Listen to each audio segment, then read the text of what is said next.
দেখতে দেখতে একটা বছর পেরিয়ে গেল, তোর সাথে আমার কোনো যোগাযোগ নেই। আর আমাদের বন্ধুত্বের সম্পর্কটা চিরতরে শেষ হয়ে গেছে।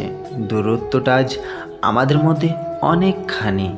আমাদের সম্পর্কে একটা ইগোর আস্তরণ পড়ে গেছে, যে আস্তরণটা আর কখনোই মোছা যাবে না। আমরা দুজন দুজনকে কথা দিয়েছিলাম কখনো আমরা দূরত্ব তৈরি হতে দেব না, কিন্তু না, আমরা কথা রাখিনি। কিছু ভুল বোঝাবুঝির জন্য সম্পর্কের বিচ্ছেদ আমাদের। কথায় আছে, এক হাতে তালি বাজে না। দোষ আমাদের দুজনেরই ছিল, দুজনেই মনের মধ্যে ইগো পুষে রাখলাম। এভাবে বন্ধুত্বটা হেরে গিয়ে জিতে গেল ইগো। জানি তুই বেশ ভালোই আছিস, আর আমিও বেশ আছি, কারণ সময় কারোর জন্য থেমে থাকে না। তবুও আমি কোনো সময় তোর খারাপ চাইবো না। আমি মন থেকে সেটা সব সময় চাইবো, তুই সব সময় যেন ভালো থাকিস।